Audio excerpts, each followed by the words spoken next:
welcome everybody, and I wanted to welcome specifically Deja and the Gap Year students. We are very excited about our partnership that we have with the Bay and the students as we work towards helping several of the students discover their entrepreneurship and maybe where they want to be down the road. I don't know, that gets us really excited. We've talked about it a lot as a team, so welcome to all of you.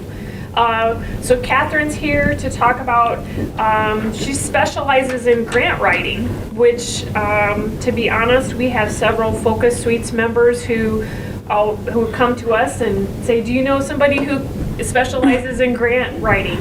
Or people don't know where to start with. So Kathryn's going to share her story, and then we'll open up for questions. So I'm going to go and take a seat, and the floor is yours. Great.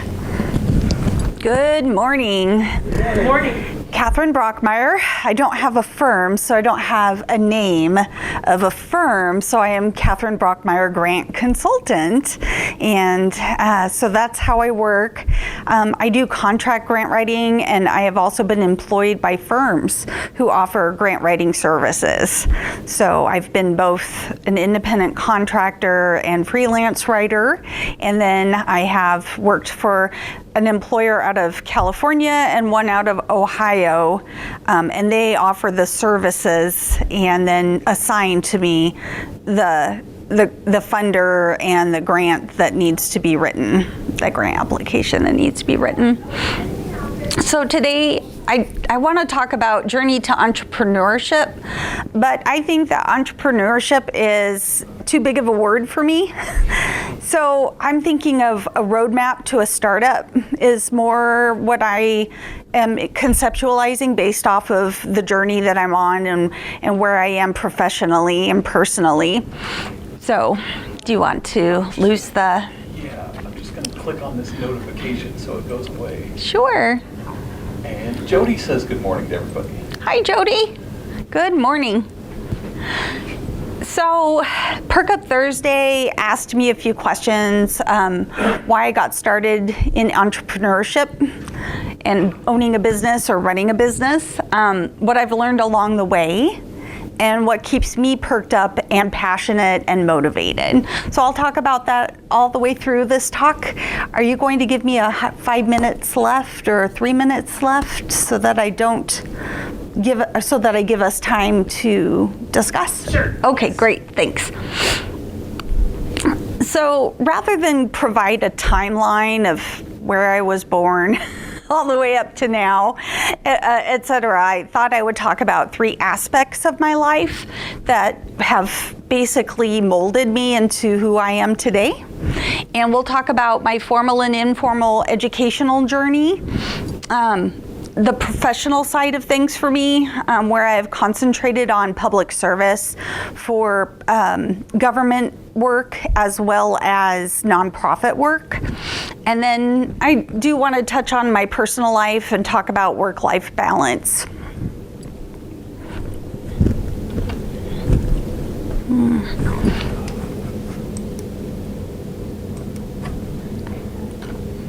Great.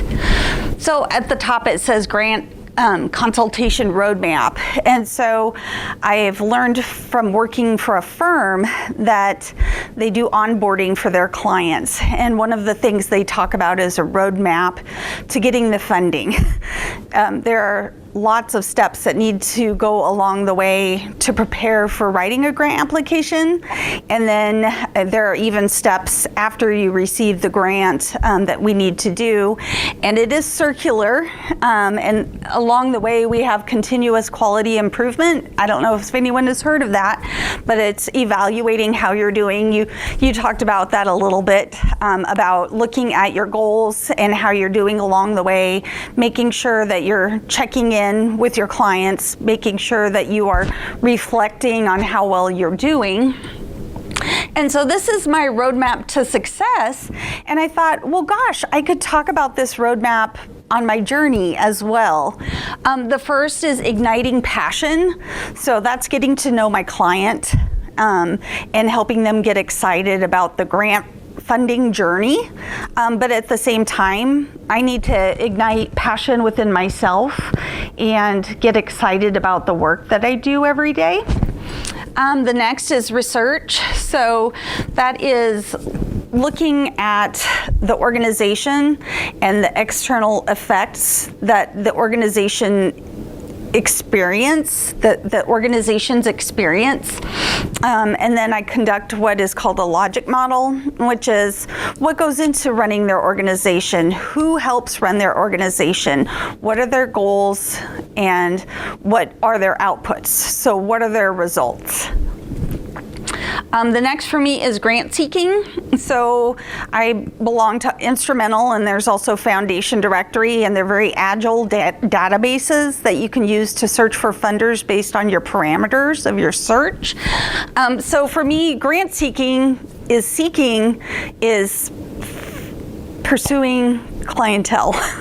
So I want to land contracts with various nonprofit organizations, and I do concentrate on small nonprofits and startup nonprofits, but I have also written large grants, federal grants for a state agency, et cetera, so that is feasible.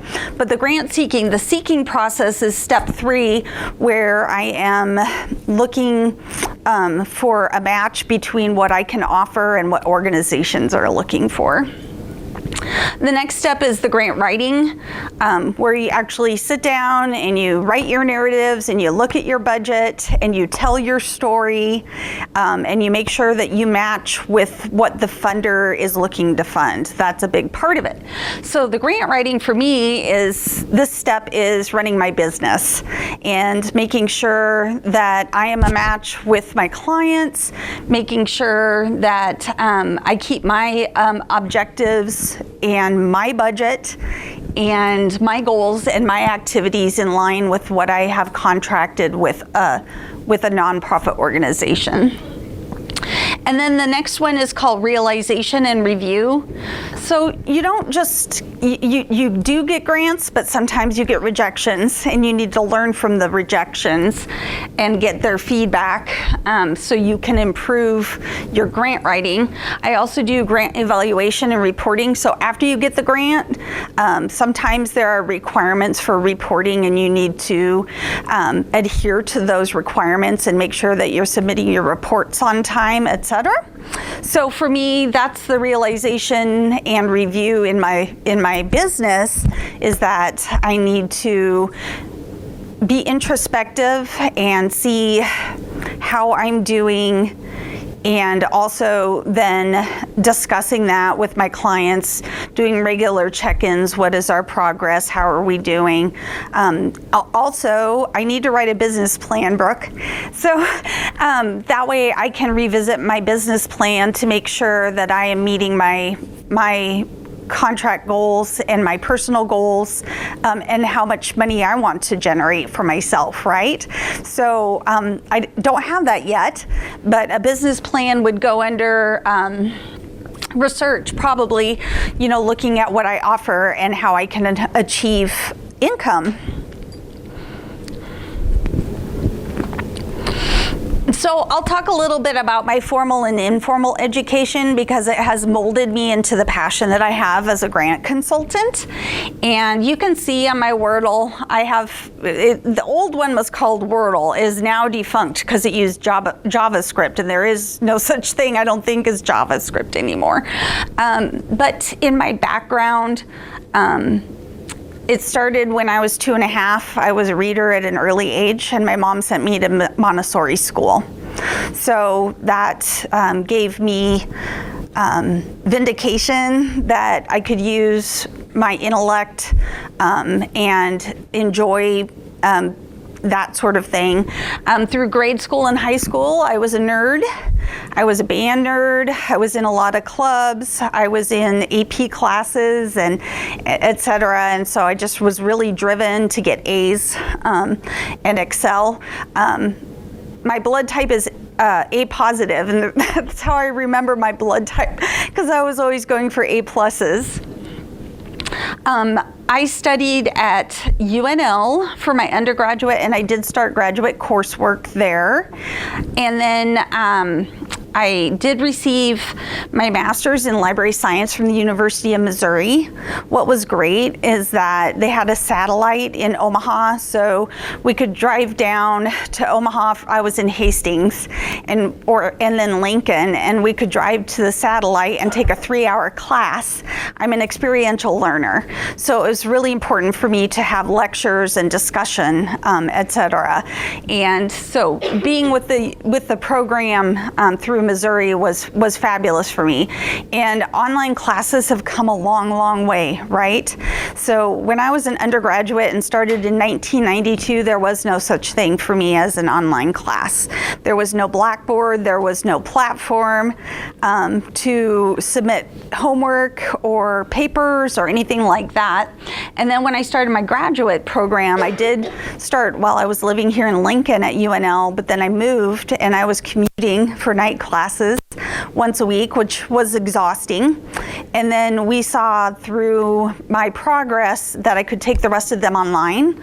So I gave it a shot, and basically it was read the book and take the exams. And there were no recorded lectures. There was no live interaction with my classmates or the professor or anything. And I got so terribly lost. It was a high-level statistics class, and I looked at what was planned for the rest of my program, and I said, that's not for me. That style of learning is not going to work for me anymore. And I was tired of commuting, so that wasn't going to happen, that I was going to drive 100 miles each way once a week to take classes, even though I did love it. So I did leave with the promise to myself that I would get a master's degree in something by the time I was 40. So I had several jobs. I landed a job in a public library and got to know librarians who had master's degrees in library science. And that's how I heard about the Mizzou program and got really, really excited about that. So I started my classes online and then going to Omaha for those classes as well. And that was really exciting for me. I got really excited about library science. However, I wanted to concentrate on administration and service and customer service, and a lot of this was talking about which is important, but talking about freedom to read and copyright and some other things like that, which I found absolutely boring. So it just didn't seem like the interest that I had in working in libraries was really gonna be served very well by some of the classes that they offered. So I concentrated as much as I could on class, besides the core classes, which I did enjoy and learned a lot, but I decided that I wanted to go into more administration in libraries, and so I took as many classes as I could for that. Once I went to and had a full-time job at the University of Nebraska-Lincoln in the academic library sector. I was a manager of the satellite branches and the main branch, and then I also supervised library managers, the directors of each library, and I understood there was tuition remission. I had met a really fabulous director from Greater Kansas City, and I had been in a program where I was required, a fellowship where I was required to do a practicum in a Missouri library. So I drove down 5 times to the Greater Kansas City area, and the director was so dynamic and so inspirational. And I was finding again that I wasn't interested in the science of libraries. I was interested in the application of what I was learning. And he had gone and gotten a second degree in public administration. And so I thought, that's fabulous. That's for me. I can find my niche. And so I did apply to the public administration program at UNO, and with tuition remission, it worked fabulously. I took one class per semester, and it was the best fit for me. I've thoroughly enjoyed it. I did leave full-time employment, which means I lost the tuition remission, and so that's on hold right now until I can find some scholarships or generate more income. Right, maybe even a grant for individuals. There are grants and scholarships for individuals. I need to look into that, John. So let's see. I think I took care of everything there. Part of what I did in high school is I was in acting, and then I was interested in music performance as a flutist. So that gives me a chance to practice giving an elevator speech, standing up and sharing my story. It gives me a chance to show passion in meetings, and then of course when I'm selling my business to people that I understand there's some acting involved. You have to remain professional and you need to seem organized, but it's really important for me not to talk too fast, etc. And so I use my acting skills in that regard. I did study Spanish. I had a major in Spanish in my undergraduate, and I can always rely on that as I move forward if I need to work with a nonprofit organization whose clientele or the service they provide caters to Hispanics and people who speak Spanish. And I studied psychology in undergraduate, which led me to statistics, which led me to survey research, which led me to program evaluation, which led me to strategic planning, which led me to grant writing. So everything that I did as an undergraduate really served me well. And for the high school and gap year students, I do want to let you know that I was interested in public polling and surveys that were in magazines. They would conduct polls of nationwide. It was called U.S. News and World Report. And they always in the back, they always had these graphics, and they had done these polls. So I did one for our high school newspaper, and that was exciting for me. I always was interested in people's opinions and the trends in society. So it started at a young age, and then you have heard my path toward grant writing. So I just touched a little bit on how my education has served me well in my profession. I did talk about my path with strategic planning, survey research, being a presenter, grant writing, learning how to be a consultant. The library science was exciting for me as well because I knew how to work with peer-reviewed journal articles and to write up summaries in research papers that I was doing. I had comprehensive exams. They gave us topics, and I had to learn some topics within 2 weeks, and I spent 40 hours on my comprehensive exams. Sat down for a week, did nothing else but write and research. I'm also a volunteer. It's very important for me to be a volunteer in my community, etc., and to get my feet wet as a consultant on LinkedIn and Volunteer Match. I found some small nonprofits that were looking for volunteer grant writers. So I'm having some successes with that. I'm using it on my resume as related experience, etc. So that has, as a consultant, I'm the lead on their grant funding journey, and so that's been really good experience for me to learn how to do that. So, do I have a career? Do I have a profession? It's really funny. I said that I wanted to get a graduate degree by the time I was 40, and I was 41, so I just a year over. And then once I got into library science and was also looking at some other jobs, trying to find a job, kind of trying to figure out where to land, I told myself I would work for 20 years. You know, Social Security, 401ks, etc., get a nice nest egg. And then I wanted to semi-retire when I was 60 and become a consultant for libraries, doing their strategic planning, doing their grant writing, doing their program evaluation, and maybe even become a library director or a consultant to library directors or training library directors.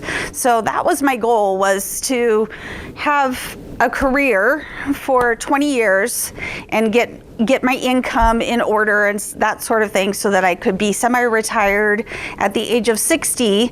My husband and I did financial planning, and we each wrote our list, and one of the questions was, at what age do you want to retire?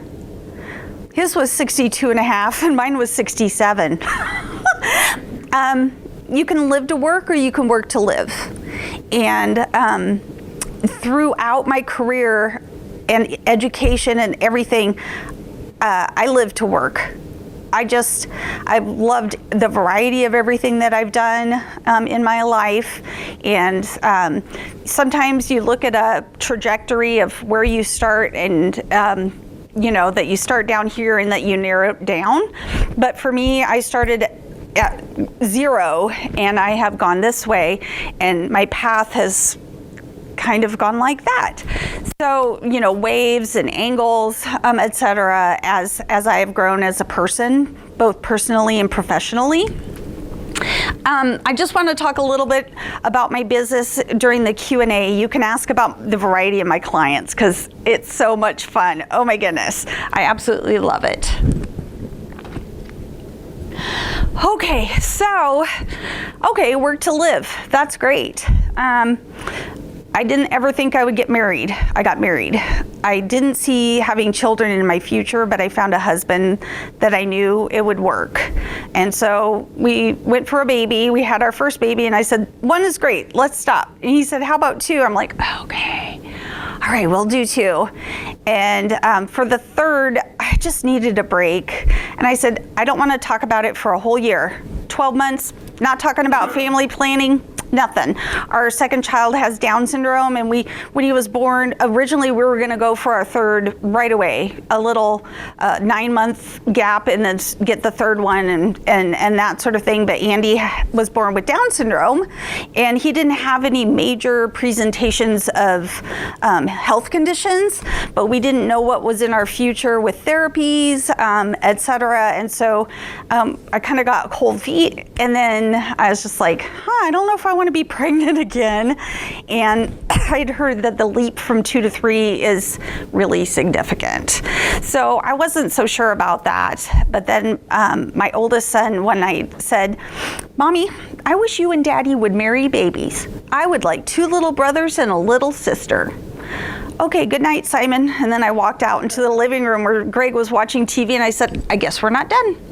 But then with the 3rd, whenever he's annoying to my oldest son, I say, you got what you wished for this, But so family became important to me, but I was still working full time, and I was strung out, and I was exhausted, and I just was stressed out all the time. When I was at work, I was thinking about family. When I was home, I was thinking about work.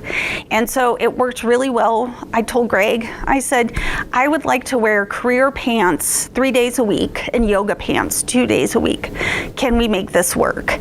And so I went part-time, and the pendulum swung from being career-oriented to being family-oriented, and I found my work-life balance, and I just felt great about that. When my 3rd was born, I went on maternity leave and submitted my letter of resignation. And she said, oh, no, just go on maternity leave and then come back and think about it.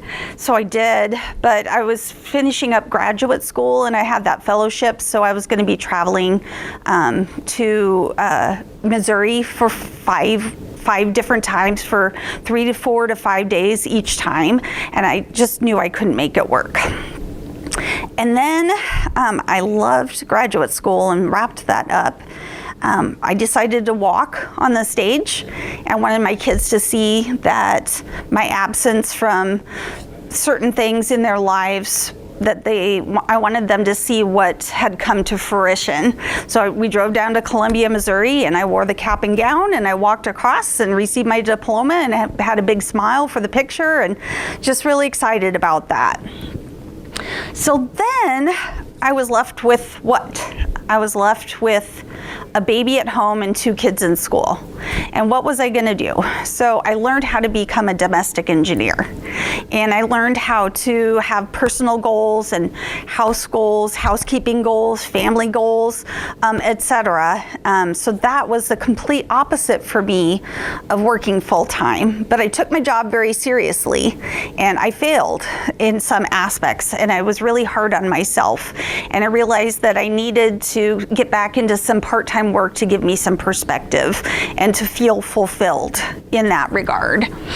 I took a job at one of my favorite local restaurants, Runza, because they were really big on customer service. I always had, the food was great, everybody was super friendly. We ate there all the time. And so I was hoping to get some customer service experience to hop back into public libraries. And I thought that that would be a selling point.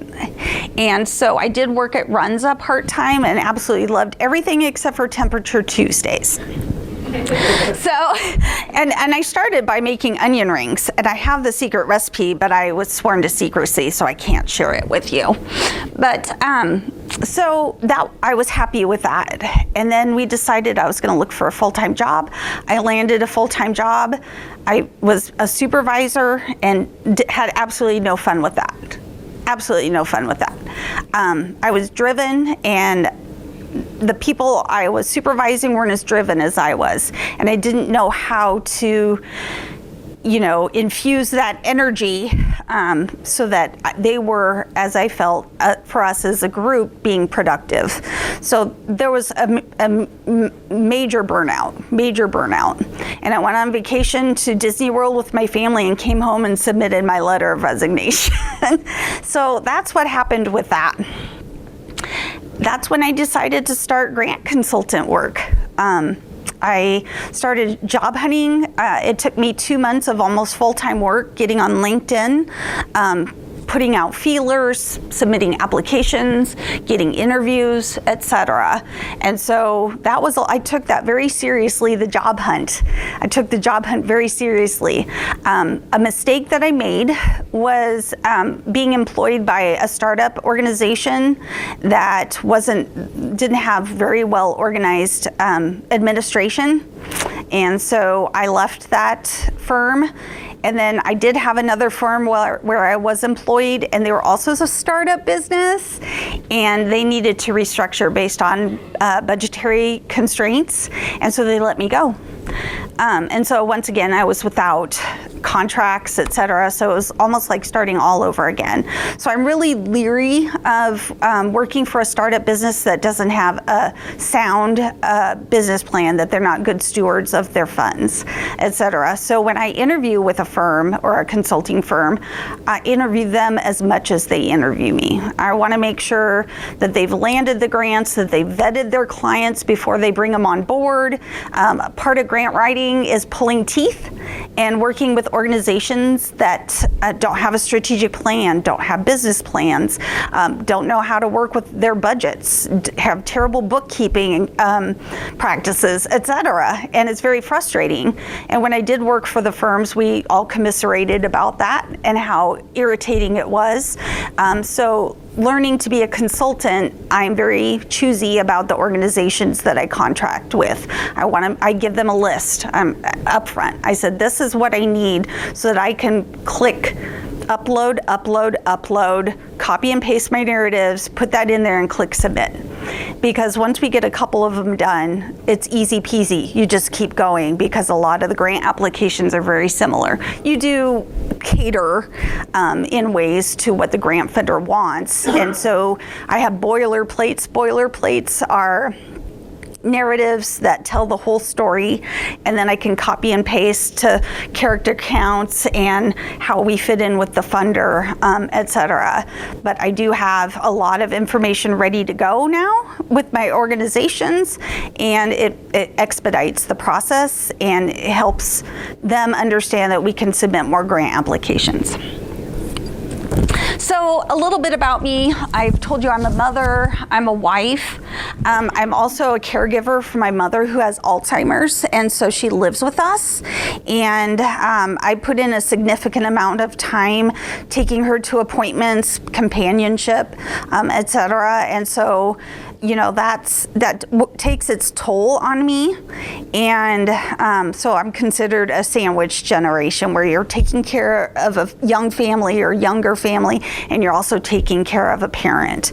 And so I consistently re-examine where I am with my mom. Does she need to go into assisted living? Does she need to go into nursing care? Am I doing a good job? Etc. I see a counselor. I consider that career counseling more than anything, and I don't see anything wrong with going to see a counselor to talk about your issues. There's a stigma for some people, but I do believe in having a counselor. It's not just for mental health problems, mental illness. It's for mental health and well-being. And we discuss my job every single time, and we spend a lot of time talking about work-life balance. So it has been very beneficial.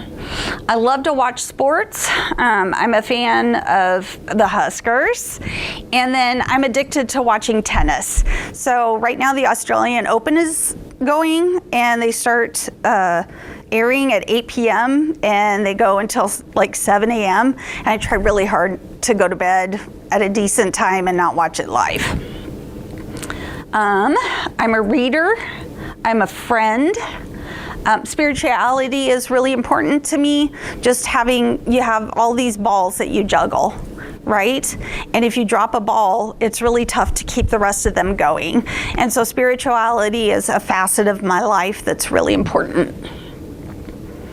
And then I run, and that's the thing that I missed about the grind, the 8 to 5, when I was working before I left to have my third baby. We had an 8 to 5. We worked downtown. We walked at 10 a.m. for 15 minutes. 3 of us went to the Y downtown for lunch every single day.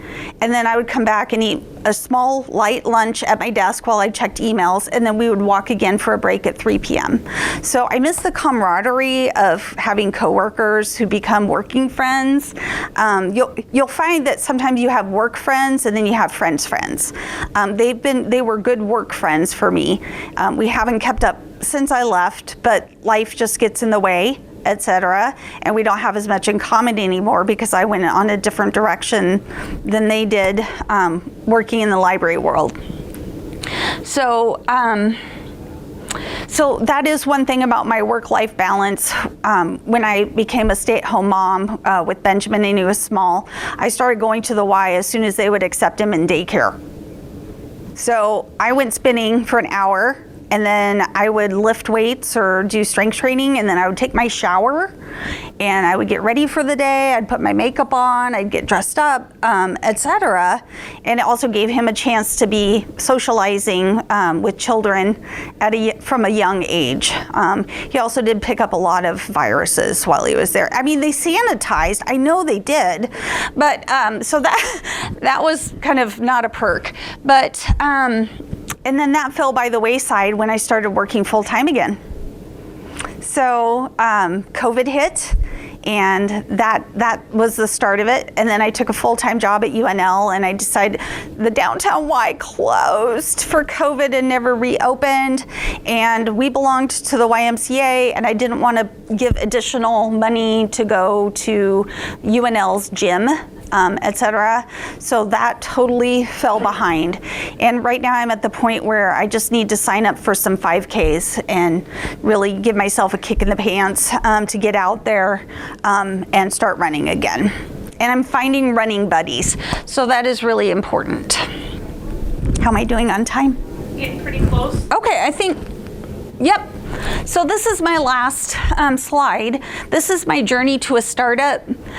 So I started in 2008 as a research analyst at the Nebraska Library Commission. They hired me as a grant writer, as a program evaluator, as a strategic planner, and as a workshop presenter. They also hired me for website design.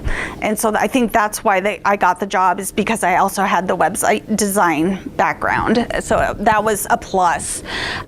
So I was there until 2015. This is where I became a domestic engineer. Got the little home icon. Oh, over here's the math functions. And then we have the home icon. I did this graduate school. I chased kids. I did part-time jobs, and I volunteered. In 2022 is when I decided to work for nonprofits, consulting firms, and public agencies as a freelance grant writer. So I hung my shingle. I worked for employers. I had employers, and I did that. I've become disenchanted with that, as I have mentioned, because their business models don't work for me. I did recently have an interview with a firm, but they're also a startup. So, I'm just going to be very, very careful when they come to me and say we landed a client. I'll have a lot of questions for them.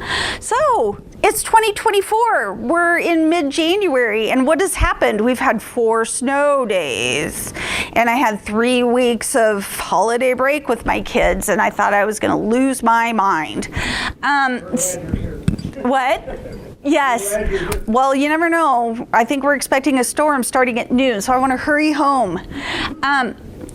So this is where I'm looking at contracting work versus having a consulting firm, and why I want to talk to Brooke, because I might need to form an LLC just to gain more credibility.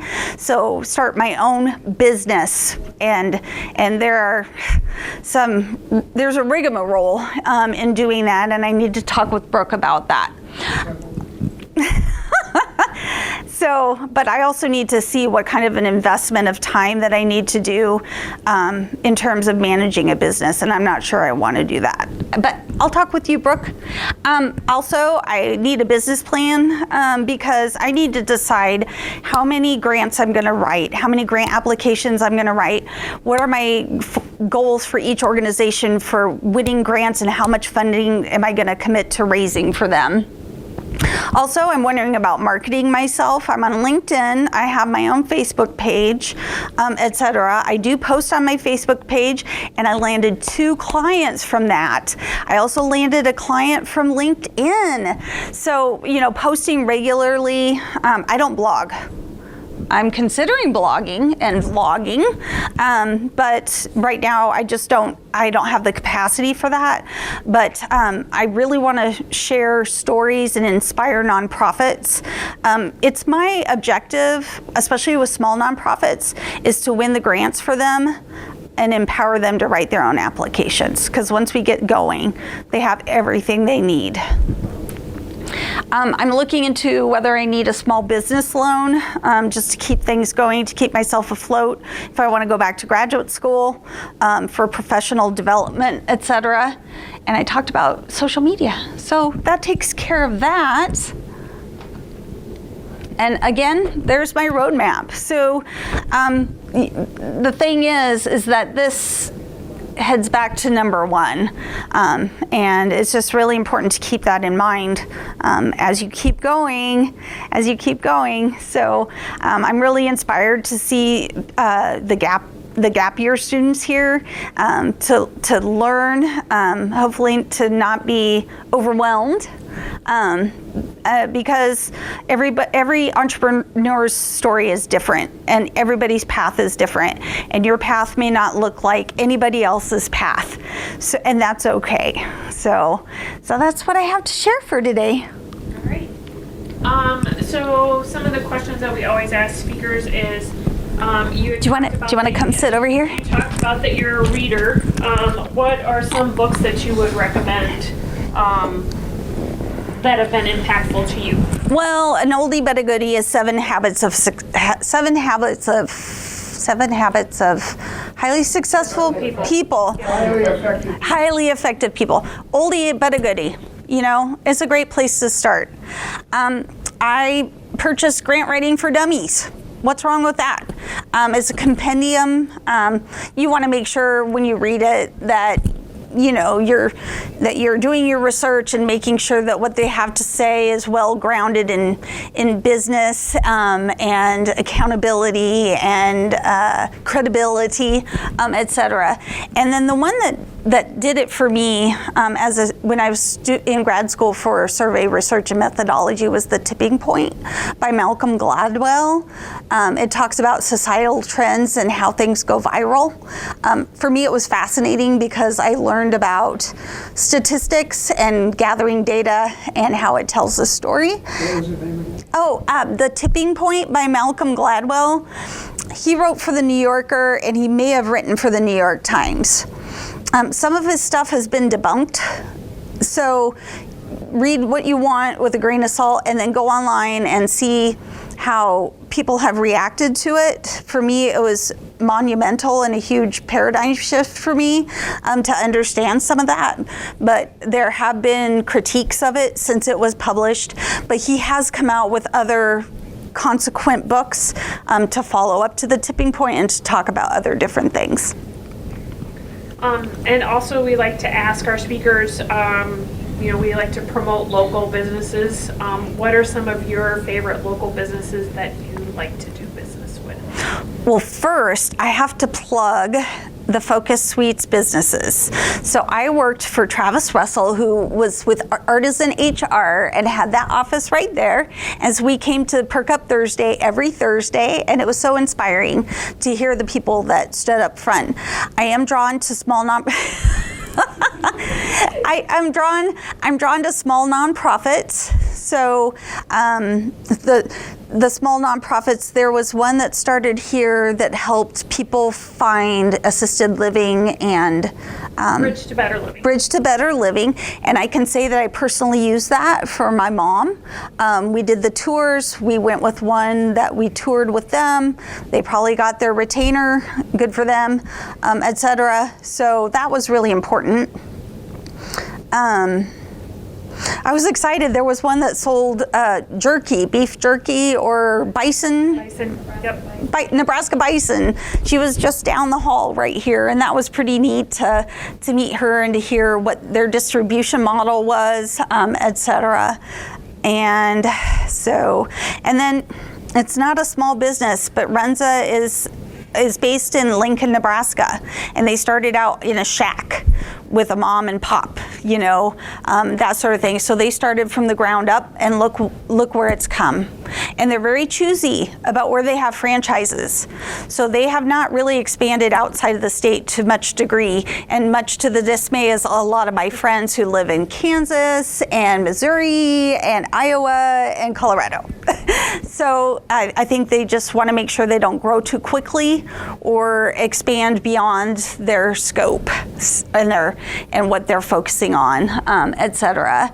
So yes, small nonprofits, all the speakers small nonprofits, small business owners, all of the speakers that have ever come before you are inspirational, and they're working towards success, and they're able to tell a story, which is really important, and they're examining their progress so far. If they can stand up and speak, that means they've been introspective and they have seen where they've been and looking forward to where they're going. Sure. Does anybody have any questions for Kathryn? Yes. Hi, John. Good to see you. How do you, and I guess it goes with it, every different client is different, but how do you price your services? Right. In Nebraska, the going rate for a grant writer is $20 an hour. That's what the going rate in Nebraska for small to medium nonprofits is $20 an hour. If you work for a consulting firm, I was making between $35 and $45 an hour. And there were no Social Security taxes or anything taken out. So I had to do my own bookkeeping and find an accountant and file my taxes, etc. That's good. Does that answer it? Yeah. I'm going to talk to you afterwards. I'm on a nonprofit board. Sure, absolutely. I brought my business card, etc. You also commented that sometimes grants get rejected. Do you go back and reapply sometimes with these clients to help them get where they want to go? Only after talking with the funder to review our application to find out why we weren't a good fit. Oftentimes it's because you're a first-time applicant.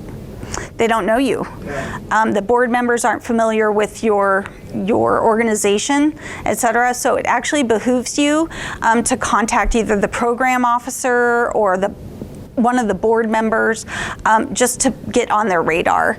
And it gives you a better idea of the amount that you should apply for, and to also reassure them that you have sustainability, that you're going to be able to continue to work beyond the life of the grant. You talked about in the last steps of your roadmap, you talked about possibly seeking a full-time opportunity. Will you continue this business? For example, if I came to you and said, our board would like to contract with you to help put some grants together. And we do have a business plan I help them put together. Is the consistency of your business going to be there on the road? It's going to cycle because it's going to fluctuate depending on when a grant is due and how big the grant is and how many hours it's going to take me to put into it. So I wrote a capital improvement grant one time. I'd never done it before, and it took me 100 hours. And they contracted with me up to $2,000, and I kept track of every 15 minutes that I put in, and believe it or not, it came to almost exactly 100 hours. But that's because I'd never done a capital improvement grant before, they had never applied for a grant before, etc. I can knock out an easy online application in 3 hours.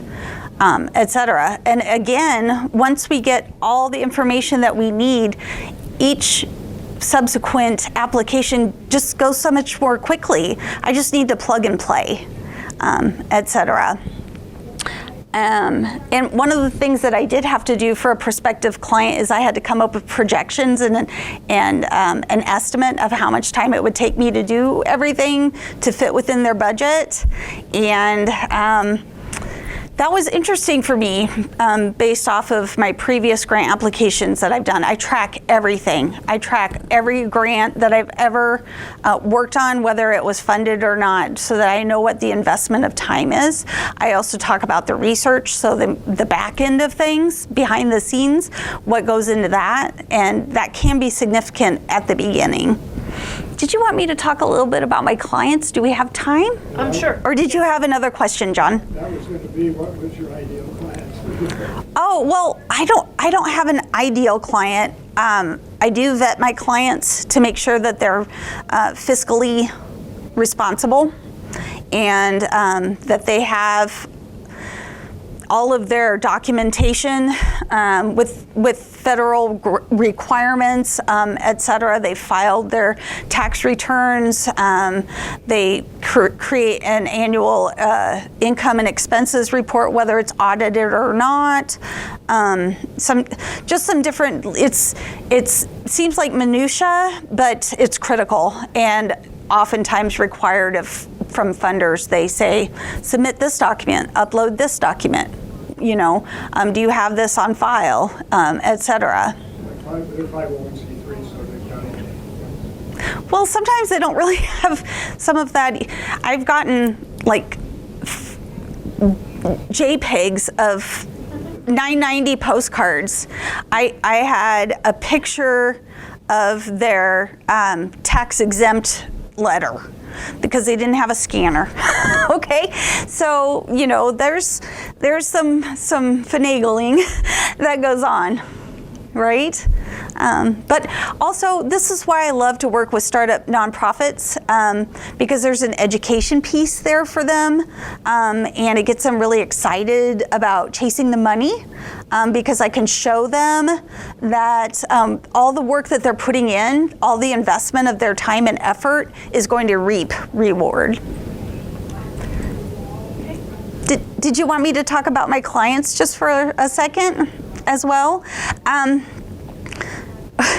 Right now, I am contracting with Shepherd's Rest Goat and Sheep Rescue out of Hickman, Nebraska.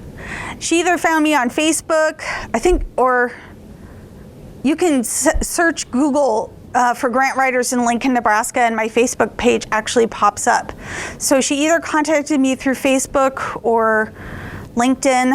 I can't remember right now, but she offers goat yoga.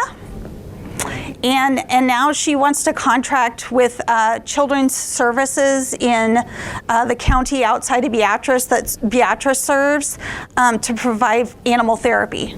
So I know nothing about goat yoga.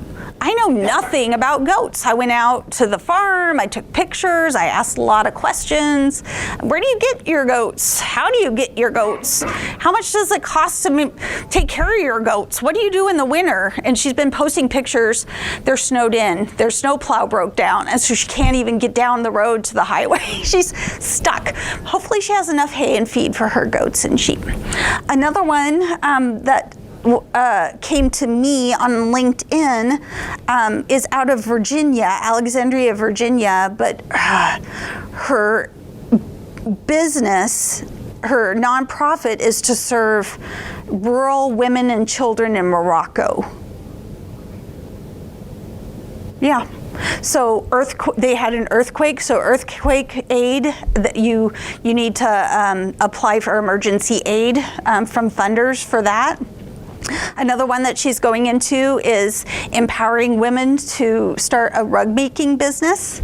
And so I've had to learn a lot about the economy of Morocco. I've had to learn about the quality of life in rural Morocco, what's called health equity. So if people are economically stable, they're happier and they're healthier. So I've had to really come along with that as well. So those are two of the rather exotic clients that I've had. Any other questions for Kathryn? Kathryn, I had a question. Yes, please. Who's speaking? This is Jody Feynman. Sorry. Hi, Jody. Earlier. Hi, A financial coach. So, are you familiar with Christy Wright? Jody. The name doesn't sound familiar unless they're on LinkedIn and I follow their posts. She's an amazing business coach, especially for women. She's got a book out, Business Boutique. She has recently started a podcast for Business Bootcamp, and the latest podcast was talking about how do you grow your email list, because that is the most effective way of controlling what you're getting out there, because Facebook changes their algorithms and everything, and email has a 30%, that's where you get your most clients, for the fact that people check in on your email, and it talks about how to grow your email list. Okay. How you can control it. So it's an amazing one for growing your business. What do you think about starting a website with a newsletter that people can subscribe to? So they provide their email address and you send out alerts and information on a regular basis. What do you think about that? She talks about that, about how you grow your email list and give them something, that either a blog or something once a week or whatever, depending on how you want to do it. And you're capturing their email, you're giving them something, for free, like, okay, have you checked out the latest, I don't know, goat yoga or something? Just give them free quality pieces of information, and then it just spreads that way. And again, you have more control. It's more effective on growing your client list than everything else out there. Brooke, remember to put that in our business plan. Okay. Which also means I have to start a website, because I haven't had the time or energy, and I can do my own website design, and I know there are free websites out there with a lot of bells and whistles that I can go with, or from minimal fee. And the domain name that I want is still not taken. So I keep checking GoDaddy. So I have one. It's called The Idea Hatchery. Nobody steal it. This is going on YouTube. It's all mine. But it's called it's called The Idea Hatchery, and that's how you hatch your plan. And I've been thinking about that for a long time. I have the logo in mind. I used to have a WordPress site, and that's where I put all of that. But that has also fallen by the wayside over the years.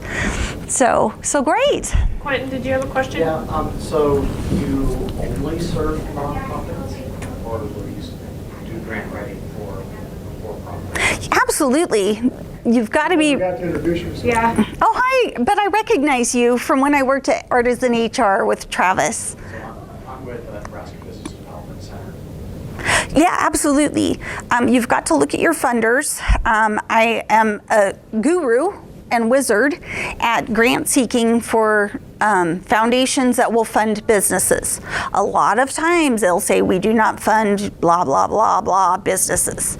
So, but they're out there, and I would love to talk with you about that. I could do grant seeking for you in 2 to 4 hours. I have a lot of businesses that they're looking for grants. They tell me, right here, it costs $40,000 to write a grant. And I'm like, I don't think you heard that right. No, another thing that I want to tell you that is a huge no-no. I don't belong to the grant professional associations. I want to join, just it's a matter of what's in my budget. But I've gone through and read their, what's it called? Right, but it's the promises that you make as a professional. Yeah, code of conduct. Grant writers, if somebody offers to write grants for you on a commission basis, just pass right over them.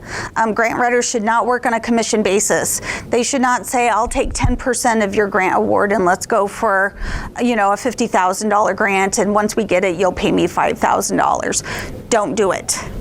Avoid that. I applied on LinkedIn for someone out of Florida, and they were going to offer on a commission basis, and I said, not interested, and you should read this website page right now. So just to let you know, I don't work on commission. All right. Well, I think we've come to the end of our time. Thank you very much. Oh, thank you. Thank you so much. I do have my gift. Yes, we do have a giveaway. We didn't collect business cards. Anybody have an idea on how we can give a giveaway? Take the names that are on there, put a number by them, and then have her draw a number. Sure, right here. Yeah, I'll close my eyes and point to one. Okay. To save time, you could just give it to me. Wait till you find out what it is. Yeah, exactly. That's pretty sneaky, Michael. And with these icy roads, Trying to help. I know you're trying to help. Michael, with these icy roads, you have to come and pick it up. Pick up only, cash only, cross-posted. With COVID right now, so you don't want me there. Got it. You stay home. Yeah. Take care for sure. I'm so glad that the Focus Suites offers the Zoom and the recording and the YouTube, etc. It's really exciting to be here. Really exciting to be with you all today. So I can't remember his name, but the guy running the camera back there, he's always super helpful. So Luke. shout out to thank you. Yeah, Luke is awesome. He helped. Luke. So I have Michael and Jody online. Did I miss anybody else? Okay. So, Kathryn, we have 1 through 11. I'm just gonna Oh, okay. turn this around. Keep spinning. Right here. Michael, it was Oh, you. you did win. Michael, For you. this is what you get. It's a gag gift, but it's a party gift, and you at your networking or your company parties, it is the Royal Magic Cups and Balls magic trick. So it's kind of a gag gift, We'll but get that to you somehow, Michael. So next week we have open networking. The rest of the time, for probably 4 to 5 weeks, we have speakers already scheduled. So we're very. Start posting those ahead of time, so we have some idea. They went out on the last. I think they were on the last email. So in 2 weeks we have Mary Jan Fiala. You may have remembered that she came and spoke with a partner of hers because they are advocates for parents who have children in the NICU. But Mary Jan is going to come and put on a different hat as an instructor, And she has taken it upon herself that the year 2024 for her is going to be collaboration. And so that is also, ironically so, our team's word for the year. So we enjoy working with Mary Jan and look forward to what she has to say. But Kathryn, thank you again for coming. It was great to hear your story. And everybody be safe, and we will see all of you next week. Thank you so much. And don't forget your cup. Oh, I'll put it right in my bag. I'm so excited. I was always jealous because I wanted one, but I had never been a speaker. Oh, now you have Hi. Cards. Sure, absolutely.